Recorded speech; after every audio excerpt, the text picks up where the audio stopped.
Hi viewers, welcome to our channel. ప్రస్తుతం మనతో పాటు సీనియర్ జర్నలిస్ట్ దామో బాలస్వామి వారితో మాట్లాడదాం. నమస్కారం సార్. నమస్తే. సార్, ఏపీలో ఎలక్షన్స్ తర్వాత జరుగుతున్న అల్లర్లకు కారణం ప్రశాంత్ కిషోర్ అని చెప్పేసి జేడి లక్ష్మీనారాయణ గారు ఒక ఇంటర్వ్యూలో చెప్పడం చూస్తున్నాం సార్. సో ఆయన మరి వీటిలో ఏ విధంగా చూడొచ్చు అంటారు? ఆయన ఏ కాంటెస్ట్ లో చెప్పారు సార్? ఆయన ఒక టీవీ ఛానల్కి, యూట్యూబ్ ఛానల్కి ఇంటర్వ్యూ ఇచ్చారు. అందులో ఆయన ప్రధానంగా చెప్పింది ఏంటంటే, అసలు ఆంధ్రప్రదేశ్లో ఈ వైలెన్స్కి, హింసకి, అల్లర్లకు ప్రధాన కారణం బీహార్కి చెందిన ప్రశాంత్ కిషోరే అనేది ఆయన ఓపెన్గా చెప్పారు. ఆయన ఇంతకుముందు సిబిఐలో ఎగ్జిక్యూటివ్ డైరెక్టర్గా పనిచేశారు ఆయన. సో ఆయన చెప్పాడంటే దాని వెనక ఏ కారణం లేకుండా చెప్పరు కదా.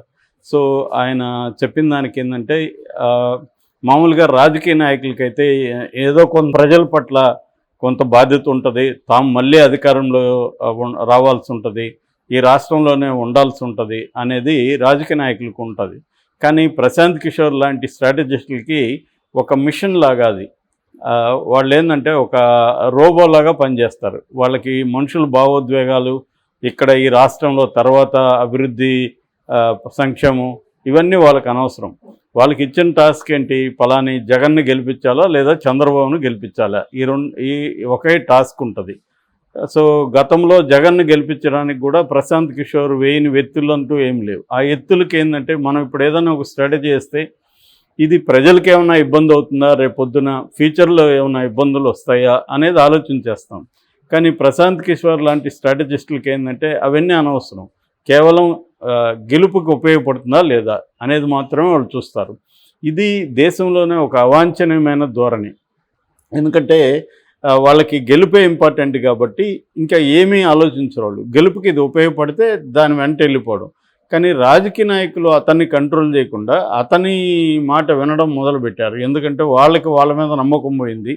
సో మనం అభివృద్ధో సంక్షోభమో నమ్ముకుంటే కుదరదు, స్ట్రాటజీని నమ్ముకోవాలి, ఎత్తులు పై ఎత్తులు వేయాలి అనే దీనికి వెళ్ళిపోయారు. ఈ ప్రశాంత్ కిషోర్ని ఒక రకంగా తీసుకొచ్చింది బీజేపీని. దాని తర్వాత అతను బీజేపీ నుంచి బయటకు వచ్చి స్టేట్ వైడ్ ఎలక్షన్లకి వెళ్ళడం మొదలుపెట్టాడు. అన్ని చోట్ల కూడా అతను వెళ్ళిన అనేక రాష్ట్రాల్లో కూడా వైలెన్స్ పెరిగింది. అందుకనే జేడీ ఏమన్నంటే, అతను బీహార్లో ఆర్మ్డ్ గ్యాంగ్స్ అనేవి ఉంటాయి ఎప్పటి నుంచో. సో ఆ గ్యాంగ్స్ కంట్రోల్లోనే మొత్తం రాష్ట్రం ఉంటుంది. ఇతను అదే కల్చర్ని ఇక్కడికి తీసుకొచ్చాడు. సో ఏమన్నా చేసి గెలవాలి అన్న కల్చర్ని ఇతను తీసుకొచ్చాడు. దానివల్ల ఇప్పుడు ఈ హింస అనేది చెప్పాడు. ఆయన డీటెయిల్గా ఎక్స్ప్లెయిన్ చేయలేదు. కానీ మనం దాన్ని ఆలోచిస్తే ప్రశాంత్ కిషోర్ గతంలో వైసీపీ తరఫున పనిచేశాడు, ఈసారి తెలుగుదేశం తరఫున పనిచేశాడు. ఆయన క్లియర్గా తెలుగుదేశంతో నేను లేను అది ఇది అంటున్నాడు. కానీ ఆయన హైదరాబాద్లోనే ఉన్నాడు. ఎలక్షన్లు అయ్యే వరకు మనకు తెలుసు. ఒక టీవీకి కూడా ఆయన లాస్ట్ డే కూడా నిజానికి అది కూడా ఎన్నికల కోడ్కి విరుద్ధం. అయినా కూడా ఆయన ఎవరు గెలుస్తారు అనేదంతా డీటెయిల్గా ఇంటర్వ్యూ ఇచ్చాడు.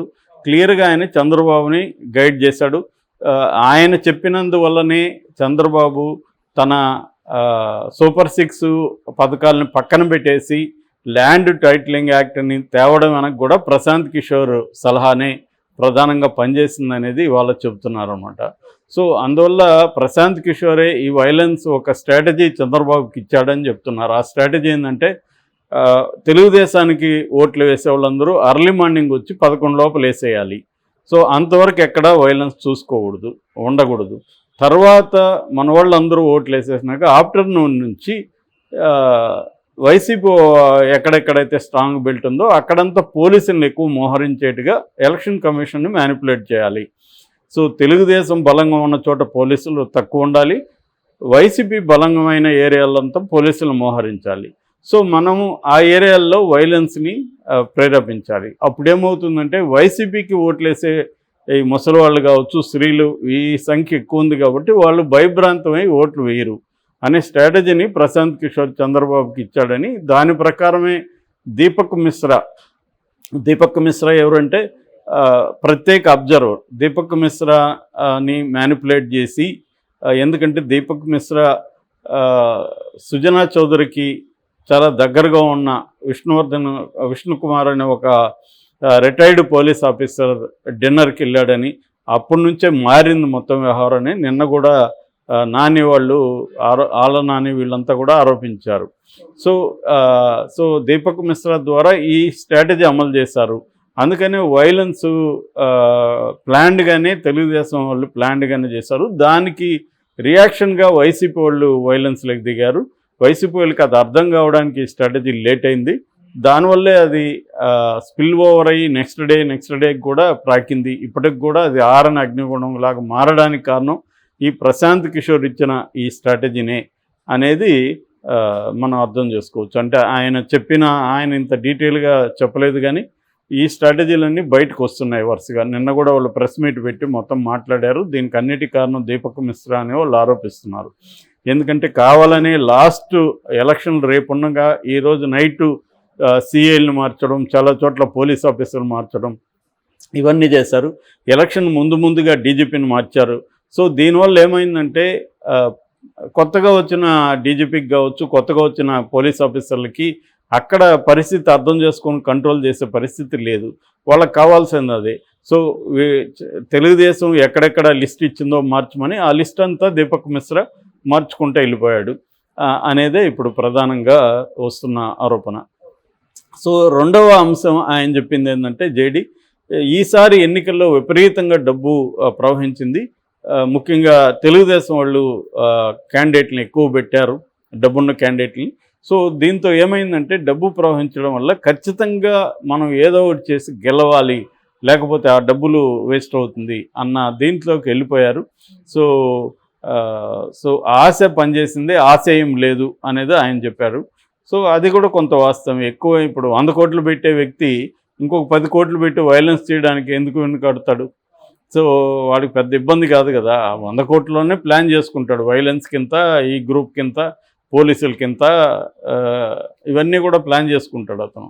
సో అందుకని డబ్బులు ఎక్కువ ఎలక్షన్లోకి రావడం కూడా ఈ హింసకు కారణం అనేది కూడా ఆయన చెప్పాడు. మూడవ అంశం, ఎలక్షన్ కమిషన్ లాస్ట్ మినిట్లో ఆఫీసర్లను మార్చడం వల్ల కొత్తగా వచ్చిన ఆఫీసర్లకి కంట్రోల్ లేదు. సో ఎలక్షన్ కమిషన్కి ముందస్తు ప్లానింగ్ అనేది లేకుండా లాస్ట్ మినిట్లో మార్చడం అనేది రాంగు అనేది ఆయన చెప్పింది. సో ప్రధానంగా ఓవరాల్గా ఆయన చెప్పిన దాంట్లో వైలెన్స్కి బాధ్యత వహించాల్సింది ఇద్దరు. ఒకరు ప్రశాంత్ కిషోర్, రెండవది ఎలక్షన్ కమిషన్ ముందస్తుగా పసిగట్టి చేయలేదు అనేది.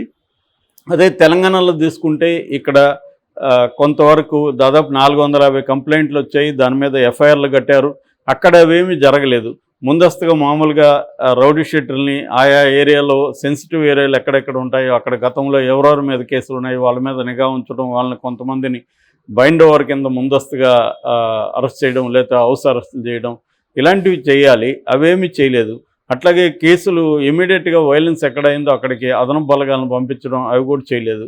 ఇది ప్లాన్డ్గా తెలుగుదేశం బలంగా ఉన్న చోటేమో పోలీసులు లేరు, తెలుగుదేశం బలహీనంగా వైసీపీ బలంగా ఉన్న చోట పోలీసులను పెట్టారు. సో అక్కడ వైలెన్స్ జరిగిన వాళ్ళు పట్టించుకోలేదు అనేది ప్రధానంగా. సో ఎన్నికల తర్వాత ఏమైందంటే ఇప్పుడు ఇరు వర్గాలు మళ్ళీ కొట్టుకున్నారు. మీడియా కూడా రెండుగా చీలిపోయి వైసీపీ వైకాపా దాడులు అని ఈటీవీ, జ్యోతి లాంటివి విపరీతంగా స్ప్రెడ్ చేస్తున్నారు. దీనివల్ల ఇంకా స్ప్రెడ్ అవుతుంది. తెలుగుదేశం కార్యకర్తలంతా రగిలిపోతుంటారు కదా ఈ స్ప్రెడ్ వల్ల. నిజానికి రెండు వైపులా జరుగుతున్నాయి. ఇప్పుడు పులవర్తి నాని అటాక్ ఏదైతే ఉందో దానికి ముందు పులవర్తి నాని మనుషులు వైసీపీ వాళ్ళ మీద దాడులు చేస్తారు. దానికి ప్రతిగా పులవర్తి నాని మీద జరిగింది. ఇది రెండు ముందు చెప్పరు, ఇది మాత్రమే చెప్తారు. సో దానివల్ల అక్కడ పోలీసులకి ఏంటంటే ఎవరిని అరెస్ట్ చేయాలి, ఇటు తెలుగుదేశాన్ని అరెస్ట్ చేయాలా, వైసీపీ వాళ్ళని అరెస్ట్ చేయాలా అనేది కొన్ని చోట్ల సందిగ్ధంలో పడిపోయిన పరిస్థితి కనబడుతుంది. ఓవరాల్గా తీసుకుంటే దాదాపు 3 ఎమ్మెల్యేలని హౌస్ అరెస్టులు చేశారు.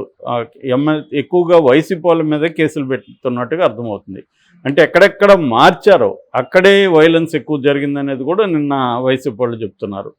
అంటే మేబీ చంద్రబాబు స్ట్రాటజీ ఇదంతా అర్థం అవడానికి వైసీపీకి కూడా లేట్ అయినట్టుగా కనిపిస్తుంది. అందుకని వాళ్ళు లేట్గా నిన్న రియాక్ట్ అయ్యారు. నిన్న అందరూ కలిసి వచ్చి ప్రెస్ మీట్ పెట్టి మాట్లాడారు.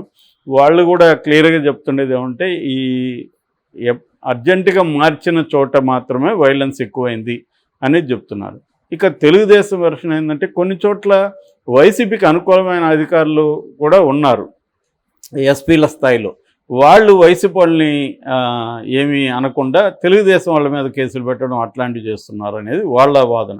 ఓవరాల్గా మనం చూసుకుంటే పోలీసుల్లో కూడా భయం కనబడుతుంది. ఎవరి మీద చర్య తీసుకుంటే రేపు ఏ ప్రభుత్వం వస్తుందో అన్న భయం అయితే కనబడుతుంది. అందుకని వాళ్ళు కూడా ఎలాంటి ఇదంటే వెయిట్ అండ్ వాచ్, ఇంకా కొద్ది రోజులు ఒక 20 రోజులు వెయిట్ చేస్తే గవర్నమెంట్ వస్తుంది, అప్పుడు కాకపోతే మనం కేసులు పెడదాం అని వాళ్ళు కూడా వెయిట్ చేస్తున్నట్టుగా కనబడుతుంది.